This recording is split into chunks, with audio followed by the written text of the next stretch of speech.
ये देखिए गर्मा गर्म बेहतरीन दाल भी तैयार है। साथ में आप पापड़ भी इसमें ऐड कर लें। दाल के साथ पापड़ खाने का मज़ा ही अलग है, और फिर केचप भी हो तो मज़ा दोबारा हो जाता है। अस्सलाम वालेकुम, कैसे हैं आप सब लोग। आप देख रहे हैं इज़्ज़त फूड, और आज आपके लिए एक नई रेसिपी लेके आया हूँ। बेहतरीन दाल और पापड़ किस तरीके से बनाएं बिना किसी टाइम वेस्ट किए, चले स्टार्ट करते हैं। 1.5 पाव दाल लें और उसको 3 घंटे के लिए पानी में भिगो दें। 3 घंटे भिगोने के बाद उसको पानी समेत आप एक पतीले में डाल दें और चूल्हा ऑन कर दें। फिर इस दाल को इस तरीके से बराबर कर लें। 1 टेबल स्पून नमक, अच्छे से कलर के लिए थोड़ी सी हल्दी। अब हल्दी और नमक को मिक्स कर लें और दाल बॉयल होने के बाद इसको चूल्हे पर से उतार लें। अब प्याज चॉप कर लें। अब किसी भी फ्राई पैन या कढ़ाई में तेल डालें।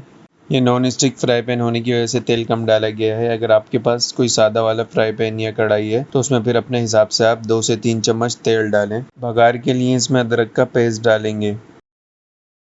अब इसमें ज़ीरा ऐड कर दीजिए 1 टेबल स्पून। मिक्स कर लें।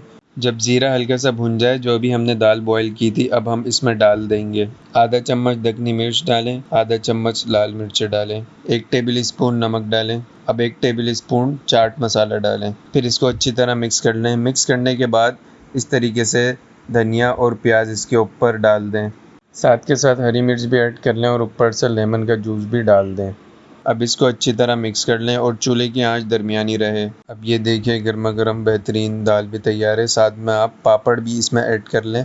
दाल के साथ पापड़ खाने का मज़ा ही अलग है, और फिर केचप भी हो तो मज़ा दोबारा हो जाता है। तो चैनल पे नए हैं तो सब्सक्राइब कर लें, क्योंकि आपके लिए हम बहुत मेहनत करते हैं और ज़्यादा तादाद जो है वो बगैर सब्सक्राइब वालों की है। तो इंशाल्लाह मिलते हैं नेक्स्ट वीडियो में। मुझे इजाज़त दीजिए। अल्लाह हाफ़िज़।